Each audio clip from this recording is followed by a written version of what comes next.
So good afternoon, everyone, and welcome to the Manchester Digital Skills Festival. So thanks for the team for inviting us to speak today.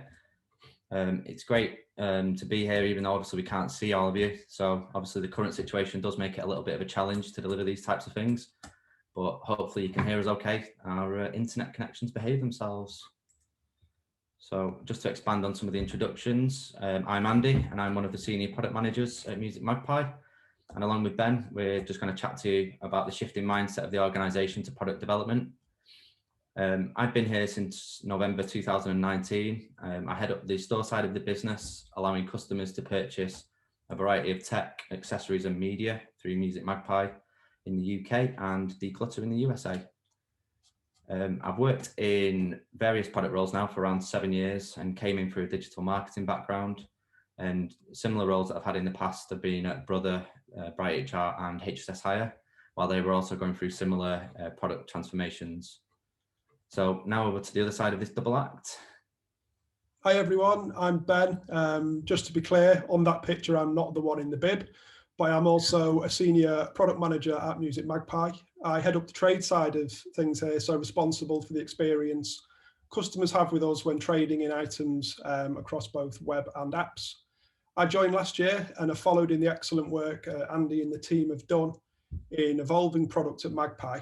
I've worked in product myself for the past 6 years, including organisations, the Fragrance Shop and On the Beach, and I have a BA and research background before that. So normally at this point, we'd ask for a show of hands to see how many of you have heard of musicMagpie and how many of you have used it as a customer in the past. Obviously can't do that, but if you have used it, great stuff, good to have you on board. And we're always happy for feedback and comments at the end of the session. For a bit of context, if you're not aware or you haven't used us before, musicMagpie is a tech firm based in Stockport that allows you to buy and sell tech, including phones, iPads, MacBooks, as well as accessories like headphones and media items such as DVDs, CDs and books. As with all great startups, it began life in a suburban garage back in 2007 as a platform for customers to sell unwanted CDs and books. And to answer a question which always gets asked of us, the first item that sold was ABBA Gold. By 2011, our products were listed on eBay and Amazon, where we've since become the largest seller globally, amassing over 10 million positive feedback reviews on eBay alone. And there's the proof, we're not lying. This screenshot was taken yesterday afternoon, and when I actually checked back about an hour ago, our feedback rating had increased by about 6,000, which shows the scale of what we do just on one platform. In recent years, we've outgrown the suburban garage and subsequent premises and have moved to an HQ just by Stockport train station. And there it is. I would like to show you some more of the inside of the offices, how the teams are co-located and the breakout spaces for collaboration. But due to COVID, I've never actually been myself, so that's the best I can offer. The business grew and evolved to start buying tech, including phones, laptops, consoles, and wearables, before expanding our offer to sell these via our own websites, musicMagpie and Declutter.com in the States, as well as continuing to sell via eBay and on Amazon. We've also recently launched our rent-a-phone service and are adding new product lines, including brand new devices on a monthly basis. We're making huge strides and growing every month. So that's where we are now, an organisation of several hundred employees, new offices in Stockport, a sister brand in Atlanta catering for the US market, investment in the technology driving the business, and a mission statement to be the smart, sustainable and trusted way to buy, rent and sell across any product category, which is great. It's a mission everyone in the business understands, can get behind and easily articulate to anybody else. But how does that become something achievable and tangible in an organisation that a little more than 12 months ago was managing work for the developers through an Excel doc and operating in the solution space? So when you think about product and product teams, what do you see in your head? If we were on Pointless on TV with that question, which admittedly would be a fairly niche episode, I bet the high scoring answers would be whiteboards, post-it notes, Kanban, stand-ups, and UX teams rapid prototyping. The more pointless answers in this odd little half-hour tea time slot would be answers like no researching, Gantt charts, detached development teams, and stakeholders providing solutions to problems that we didn't fully understand. shifting the mindset of how the organisation had got off the ground and grown throughout the 2000s, with individuals wearing many hats and pitching in across all pieces of work, was the challenge. When joining any organisation, it's common to be met with a demand for change, and this was no different. The challenge at Magpie was how to ensure the changes we're talking about were the right ones to take the business forward, while keeping stakeholders engaged and satisfied, and also ensuring we're actually solving customer problems. But it's important to point out this way of working had merit. The business had grown into a successful operation with tens of thousands of items being bought and sold every week, and the same number of customers coming back to us. We're not talking about something that was broken or needed fixing. It was about how Magpie can push on and grow. The business had grown rapidly by offering same-day payments as items were received in 2015, and the expansion into tech products had helped accelerate that growth. But there was a recognition that better was out there, that the methods of planning and delivering pieces of work could be improved. So we set about maturing to product thinking at scale. And one of the main catalysts for this was a new CTO who had been there and done it before, who built, scaled, and led product and development teams previously. And this is one of the first crucial building blocks to shifting that mindset. It's having the support and buy-in at the very top of the organization. So when things stutter, which they will, and when your A/B tests are still viewed as winning or losing, and it's important to recognize that whatever the outcome of those tests, there is always learning to be had. And when discovery workshops take the place of things progressing straight into dev, it's important there is a voice championing all this work as progress and communicating the infinite game. And by this, we mean that there is no endpoint to what we're doing. There's no situation where we think we're done and we can't improve any further. It's one of continual growth and continual learning. So without that support at the top, it's very easy for an organization to see short-term pain and barriers and revert back to type. So with the buy-in and willingness at the top of the business to back the new way of working, we obviously needed some product knowledge and experience in the business. Enter Andy Dutton. Thanks, Ben. So entering the business as the first PO obviously does have its challenges. However, what did make settling into Magpie very easy was the desire for change from everybody that I was working with. So I was working with people that had been in the organisation virtually since it had started. They had done amazingly well to bring the company so far, and it was growing and the roles were becoming ever more specialised. Therefore, demand into the development teams was constantly increasing. So what is great at Magpie is that everyone's really engaged and always kind of want the best for the company. So that means that all the teams are full of ideas and our backlog grows every day as we've been expanding. So that attitude kind of closely reflects the company values, which I've highlighted on this slide, which outline why we care, make a difference, work together, innovate, and ultimately thrive off the back of all that. So what needed to be done was to filter all of these ideas away from individual areas or departments within the business, all the one-on-one conversations and emails that were going around, and put them into structured, organised backlogs that were tied to strong themes.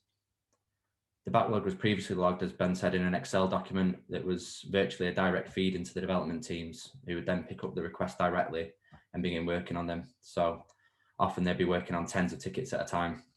So adding Microsoft Teams chats, emails, and the ability to walk over to their desk to make requests directly when we were allowed to. And it was easy to see why we were unable to operate as a well-oiled machine.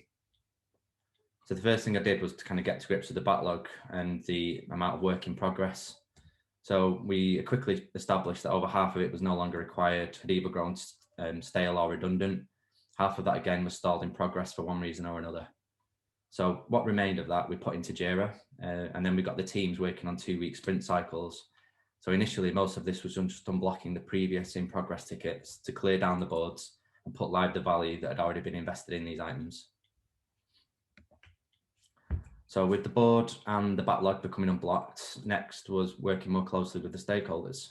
So now they were more than happy that they had a person and a process to go to with their ideas. And from here, we were able to begin working together to collectively prioritize these items in the backlog and also begin applying success metrics to everything that we were working on. So this allowed the team to start focusing on then what was important to the organization as a whole and gave a better grounding to the introduction of the word no or not yet to the stakeholders. So this allowed us to limit the work in progress, but not what we were able to deliver. So where this would have previously been challenged and squeezed in, we were now able, now because they were a part of the process and had wider visibility of the backlog and had collectively contributed to its priority, there's also now much less resistance. So with the shop side of the business being used as a proof of concept, a senior PO was then brought into the trade team, and a very similar round of cleansing and prioritising was carried out.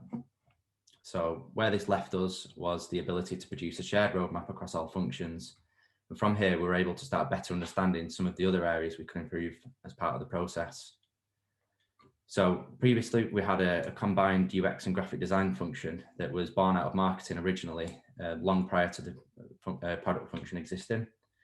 So like every great product team, we need autonomous team members inside the squads and to all be focused on the same priorities. And obviously this kind of goes against that.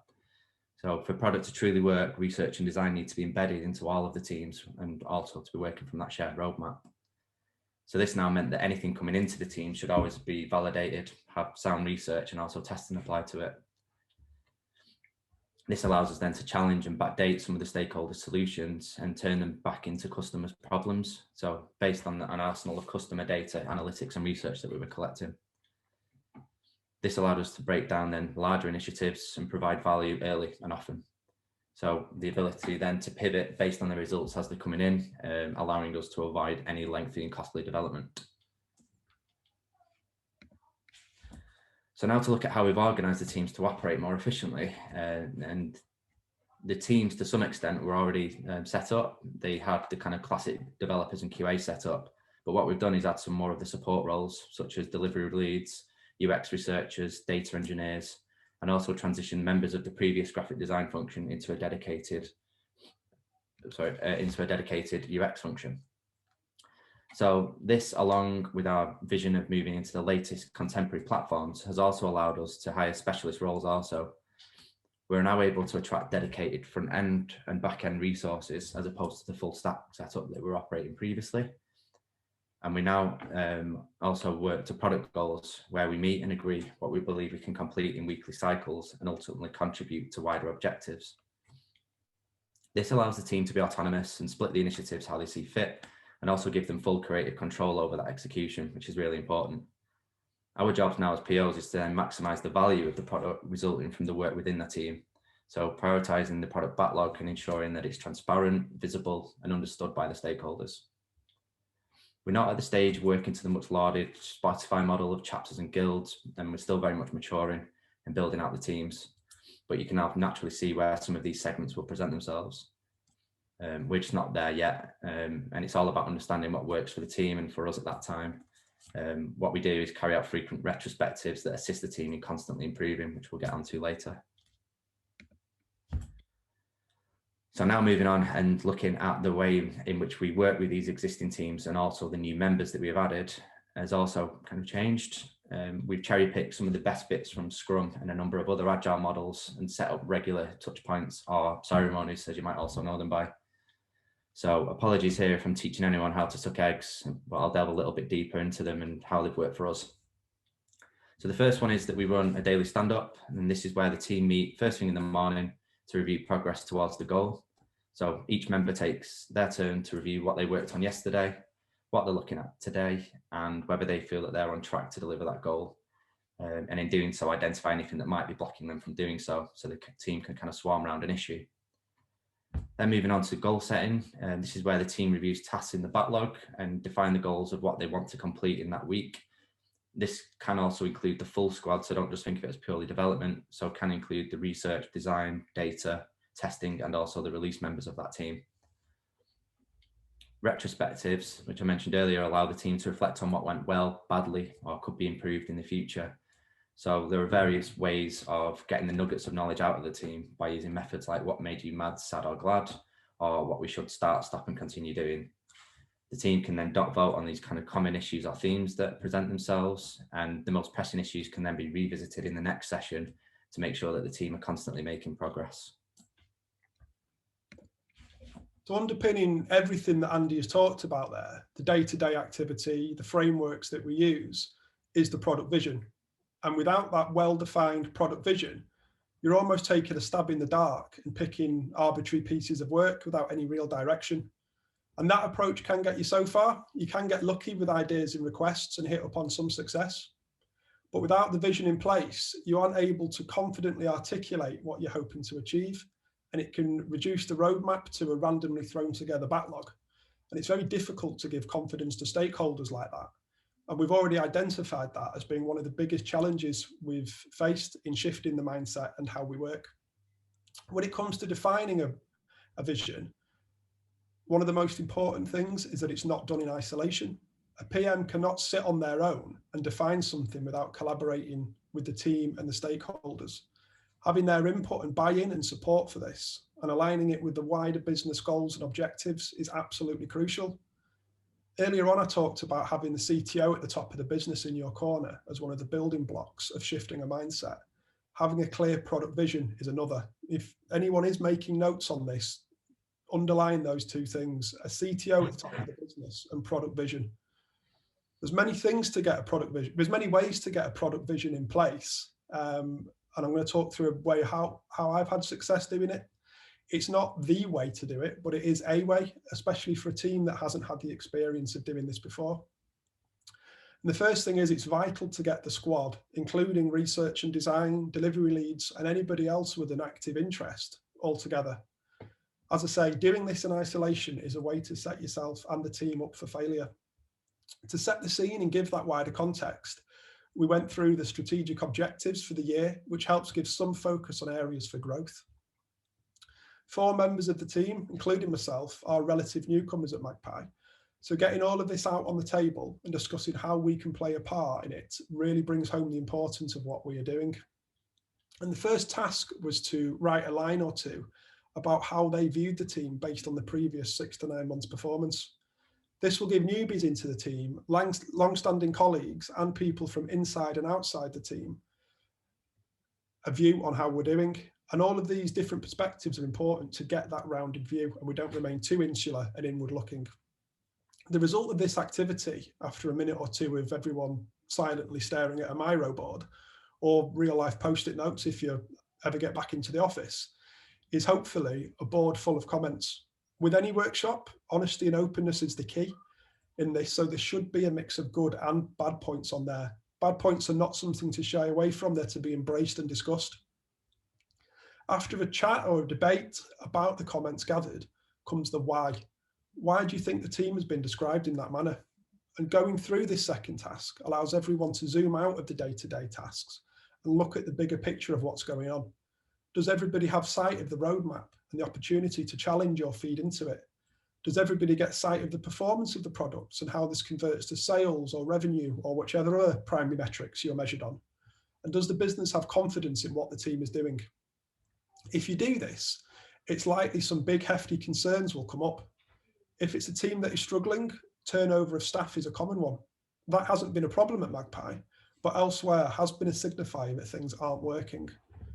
But alongside this, there will be some issues that you could look at addressing immediately that would have a big impact.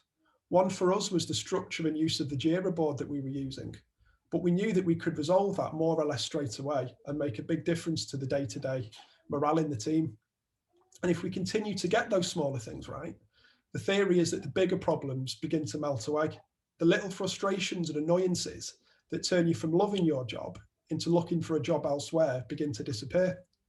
And with some of the big challenges identified to take away and unpick, along with some more operational tasks to just get on and do, you'll already be able to see some confidence and clarity in the team. It's there and it's tangible. And it's really important to harness that when it comes to setting goals and ambitions for the year.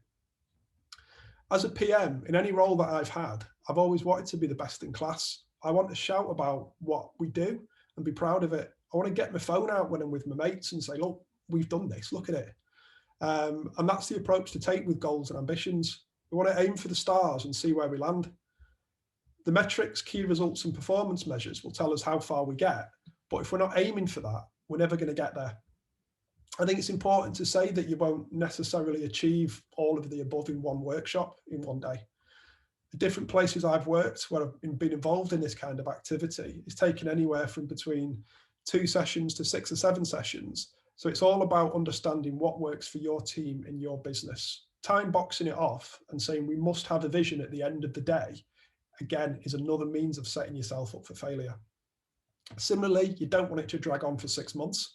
Otherwise, you're not going to have that direction you're needed in that time. Again, it's about understanding what's right for your team and tailoring the process accordingly. But what you want at the end of that is a vision that is easily articulated and understood, easy to get behind, and underpins all the work you are doing this year. And it can also serve as a nice sense check against new ideas when discussing tickets and weekly goals for development. I've also found it to be a really useful thing to use in recruitment. It gives prospective applicants clarity, and when done well, speaks with a degree of personality about your team and what you're trying to achieve beyond what the job description can do. So let's recap where we are now. We've got support at the top of the business from the CTO and the other execs. We've got a product vision. We've got our ways of working, and we're delivering value to the customers and businesses. So it all sounds great, doesn't it? But one of the biggest challenges we've faced as PMs is keeping the lines of communication with stakeholders, something common in product teams across the world, about keeping them informed and engaged. We said earlier that this is a business where, out of necessity, everybody got involved in everything. Design wasn't a defined function. It was a collaborative process with multiple stakeholders offering opinions. But now that has changed, and we have the dedicated researchers, designers aligned to the product teams, and those who previously got involved in design decisions are freed up to focus on their specialized areas. And that can be a challenging transition for people who have had that input for years. We've used a range of methods to keep that buy-in from stakeholders and ensure their views and inputs are heard, while also reducing their involvement in the doing. And the most powerful tool we have here is, as you'd expect, it's data and insights from our research. We've always engaged with customers and sought their opinions, but this was often after the event. How did you find your experience today? What could we do better? Things like that.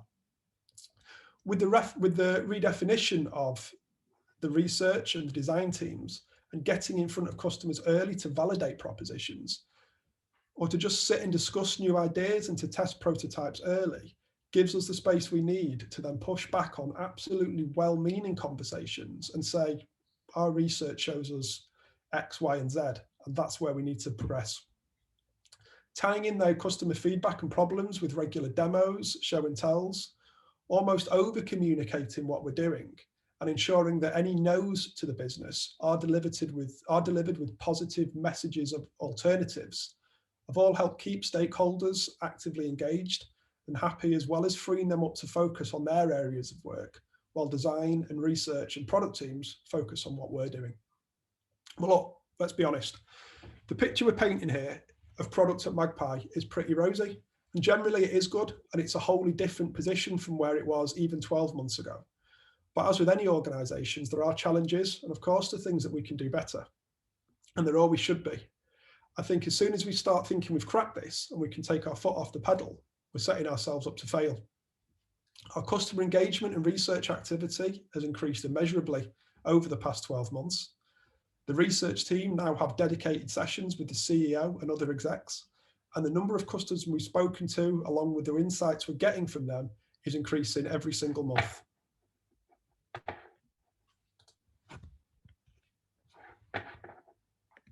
Right. But of course, we can do more. In a post-COVID world, we've got our eyes on regular lab-based usability sessions. We're also looking at setting up customer panels, which will give us a stream of customers at our fingertips to try out new ideas, or just using as a bit of a sounding board when we fall too deep into an ideas hole. We've got work to do with really getting the product vision embedded and out across the business, so it's something that everyone can see and they can understand the direction we're going in and why we're going in that direction. There's still plenty to do over requests coming in as well. And there are times it'd be easier just to sneak a bit of work in and lose sight of what we're trying to achieve. But while we're still growing and shifting the mindset, it's important we're true to what we're trying to sell and we stick with the process and the measures we've put in place. None of this can change overnight, and some days it does seem hard, but that's because it is hard. With the things we've talked about here today, particularly the building blocks of buy-in at the top of the business and a clearly defined product vision, it is possible. So thanks, Ben. And to summarize, if you're starting out transitioning into a product mindset or work with the product team and want to get the best out of them, or you want to move your career into the product field, we hopefully have a few takeaways to get you off to the best possible start based on what's worked well for us. So the first one being, you need clear support and buy-in from the very top of the business, exactly as Ben was outlining there with our CTO. You need to give your teams the empowerment and autonomy. They will ultimately provide you with the best solutions. You need to communicate frequently with your stakeholders to avoid any confusion about roles and responsibilities, and make everything that you do customer focused and use data to power everything. The underpinning one that has been outlined there was also creating a product vision and strategy that everyone aligns with in the business. So it facilitates effective collaboration and reminds you of the whole purpose of the product in the first place. So thank you very much for listening. I think we've spoken enough there. So we're happy to circulate the deck for anyone that's interested in it, and also keen to take any of your questions. Thank you so much for that. Does anyone have any questions? So as we said at the start, obviously feel free to put your questions in the chat at the bottom. But if anyone would like to either come on camera or just speak, feel free to unmute yourself and ask anything. I'm aware it is Friday afternoon, so I'm hoping people have still got questions left in them.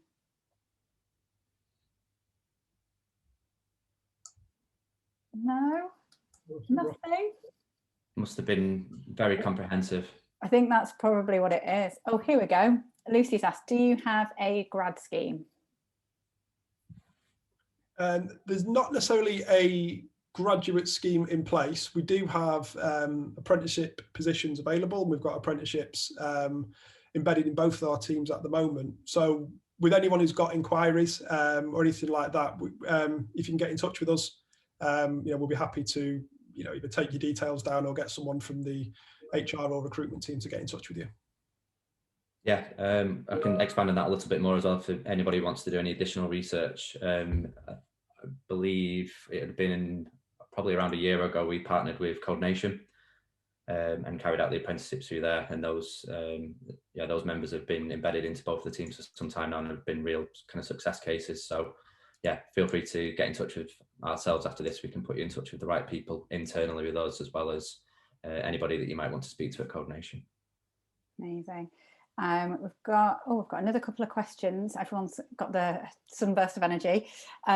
So which bits of Scrum or Agile did you find were not working for you?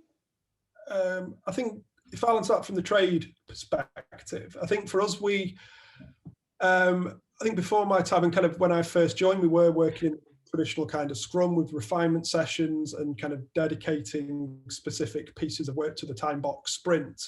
We moved away a little bit from that in the trade team because I found it didn't really give us the agility that we wanted to, because we'd committed to these pieces of work, and because the day-to-day activity can be sometimes having to react to stuff. We were finding that we weren't necessarily being able to get through or complete everything we were committing to. So we've set the weekly goals, which gives us a lot more agility to react to stuff as it comes in, rather than kind of boxing off work and not being able to bring more stuff to us. Yeah, I'll expand as well then from a store perspective. The part I spoke about where we were attempting to unblock some of the work that was previously completed, we kind of assessed what we felt kind of time remaining, and then attempted to use the Fibonacci scoring system in place, and then with a view to getting calibrated sprint velocity in place. And what we found is that it just kind of fluctuated wildly, a mixture of, first of all, what we were actually able to deliver, as well as the team's ability to accurately estimate, because they'd never done it before. So for me, it's all about kind of assessing actually what value you're getting out of these frameworks and structures and catering it to suit. So if you are able to estimate accurately and you get a velocity, then it can work really well. And I've worked in other places where that's been the preferred method.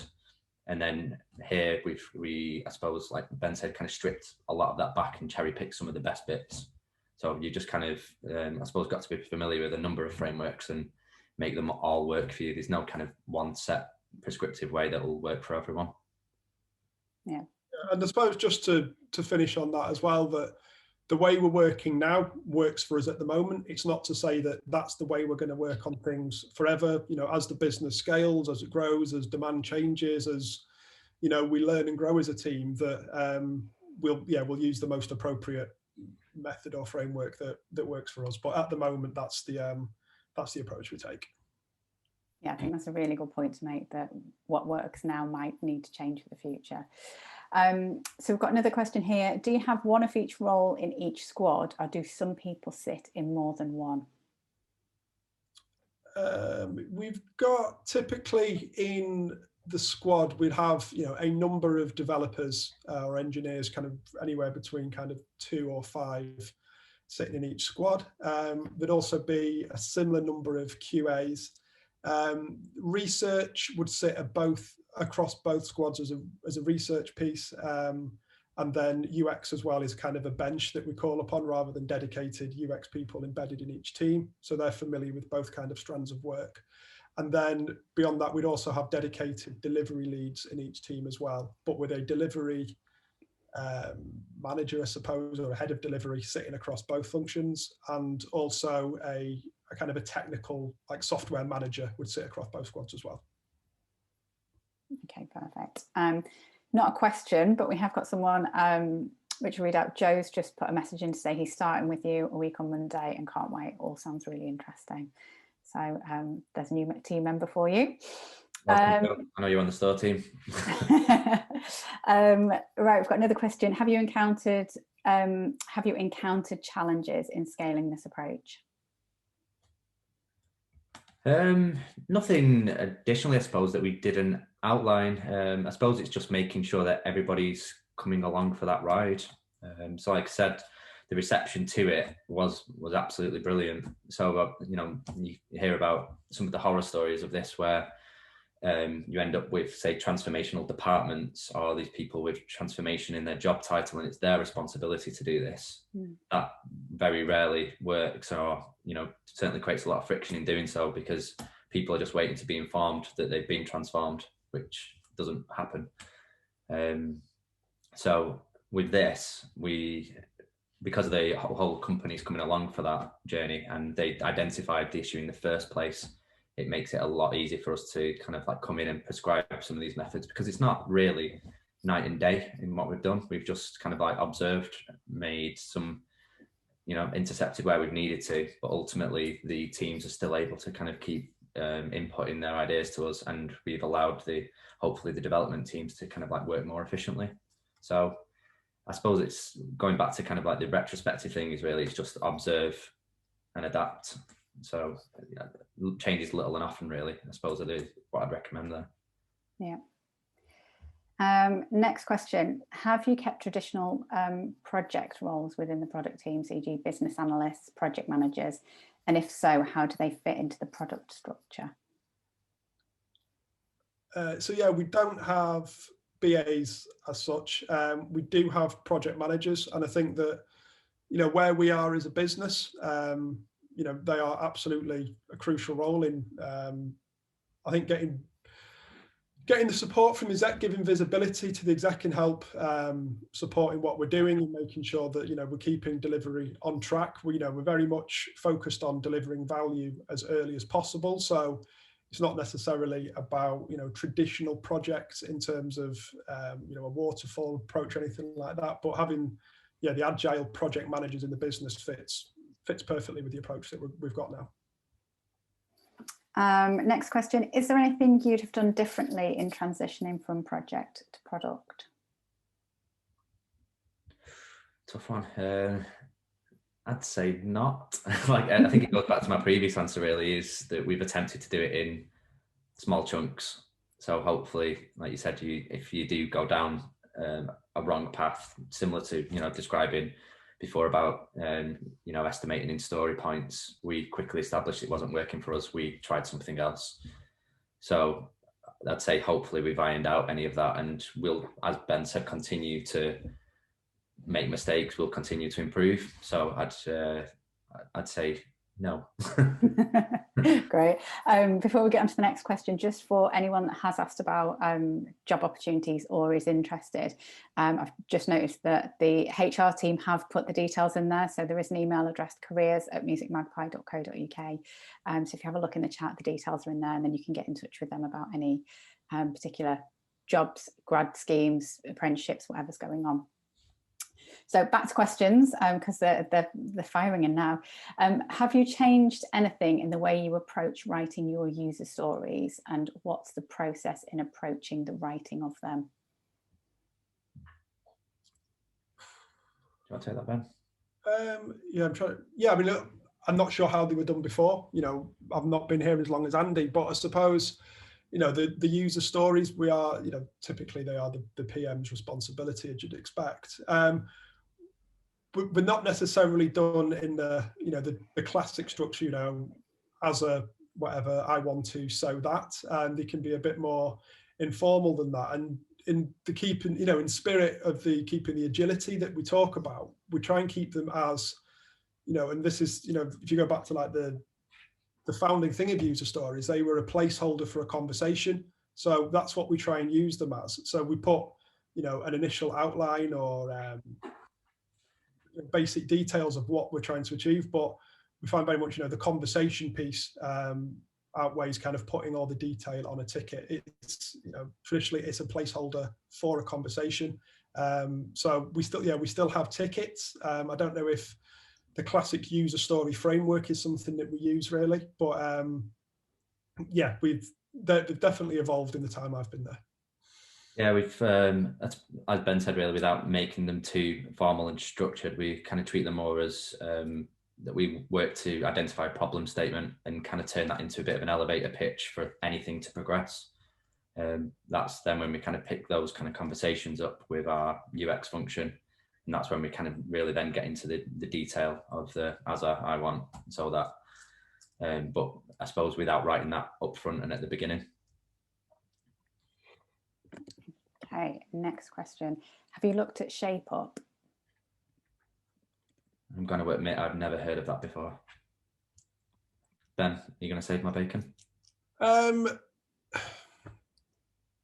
Yeah, I mean, in terms of delivery and getting things out there, you know, I think that's why we've brought in the delivery leads. That historically it's something that, you know, a lot of organizations have struggled with. The idea generation and bringing new pieces of work in is, you know, I don't think we've had a problem with that. The organization is full of ideas in terms of the insights and data. It's fine. You know, we could work for the next 5 years on that. Delivery is something which not just at musicMagpie, but everywhere has, you know, can have its issues. But so Shape Up itself, in terms of the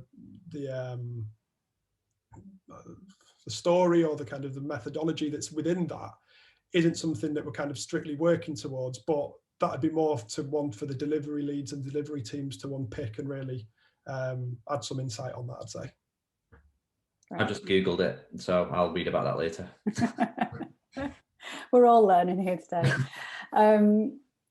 So next question, what tips would you give someone trying to break into the industry?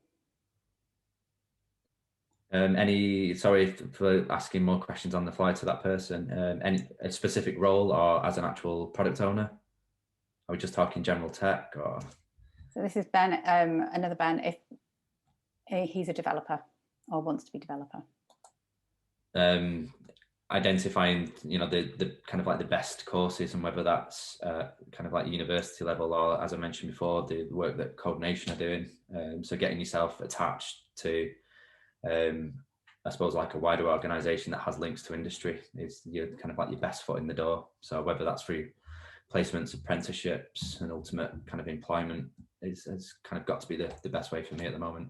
Yeah, and I'd say as well, just, you know, get in your own time what you can do in terms of personal projects is the best means of kind of showing your ability.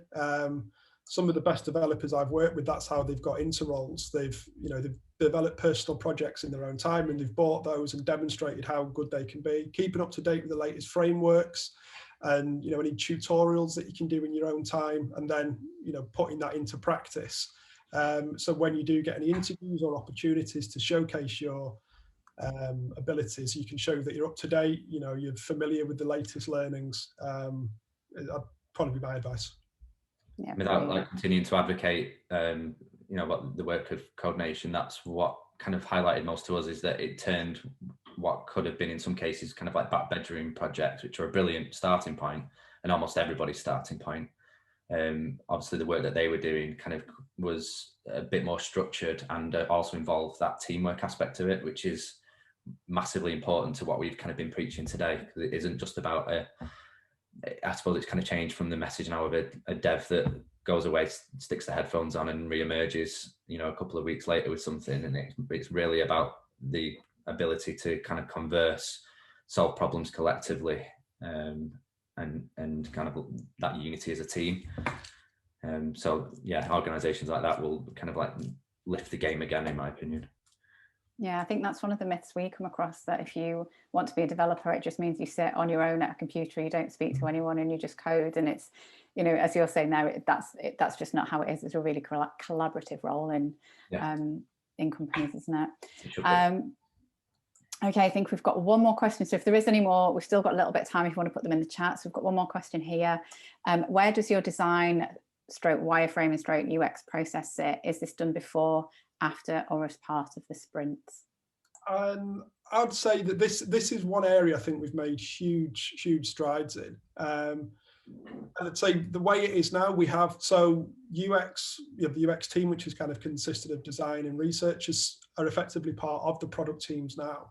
And one of the big changes that we've made is that we've joined that gap from research and design being one thing separately and product and development being another thing, to one long pipeline of work. So a piece of work now will, where it begins from an idea or some data or wherever it comes from, it will begin life in research and design, but then you can see the natural flow of where that comes all the way through the pipeline into development, into QA, into release, and ultimately going live on the site. In terms of the process of how that looks, you know, typically we would, you know, work. I think, you know, it's one of those phrases that people throw around a lot, but it's something that we're true to it at musicMagpie about, you know, operating in the problem space, and that's something we push to stakeholders now. It's, let's start with customer problems, and we take it from there. So then we'll, you know, it sits with the research and design members of staff, and they will do some lightweight prototypes to kind of begin to formulate some solutions to that problem.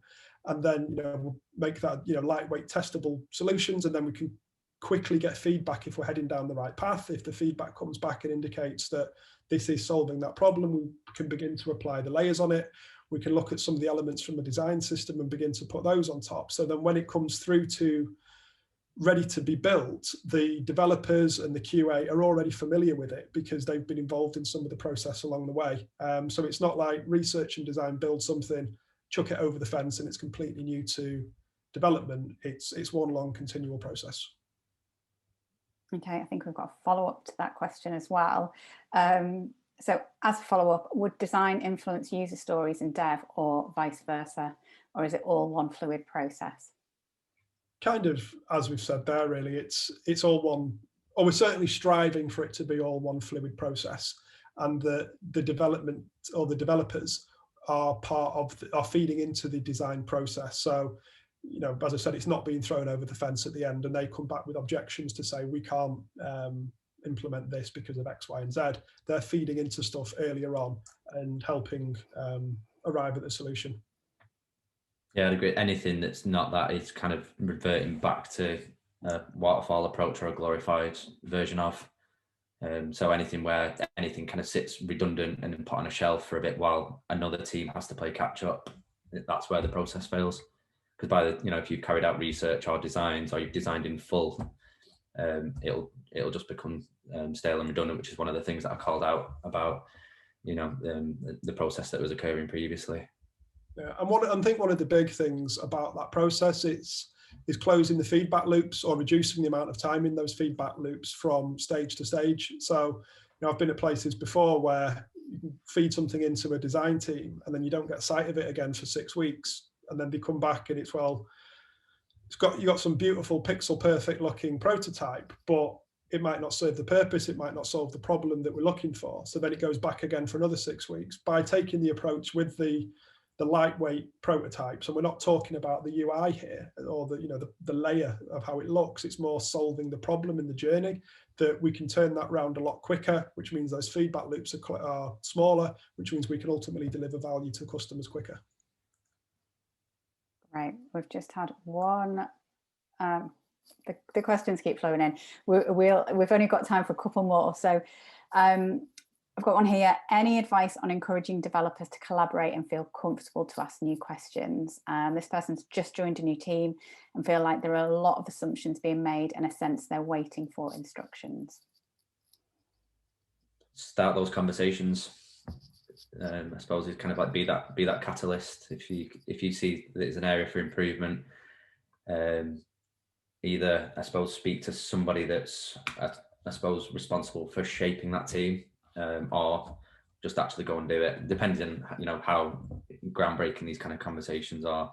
Opinions might be, I suppose, but yeah, if you can kind of start showing the benefit of what you're doing, it'll quickly kind of get picked up and others will soon adopt. Yeah, and I'd say if there is, if you're new to the team, if there is somebody there who's a bit more established, who can kind of help act as a bit of a mentor or give you a bit of support in framing those conversations, and so that's always a really good resource to lean on as well. Yeah, great. And final question for today: what tools do you use for prototyping? To actually create so the designs would be done typically in Sketch, and then they would be, what are they put into? Are they put into Marvel? I can't remember what they put into actual prototyping, either into Sketch or Marvel, I think, for prototyping. Yeah, no, we like I said, that department's kind of still farming, and particularly working with the relatively, well, we're talking probably like 6 months plus now, dedicated front end resource. So I'm aware that they're looking into Figma as well as a platform. Prior to that, we'd also used XD. And Zeppelin as well for handovers to devs. Yeah. Okay, perfect. So I think that's the end of the questions.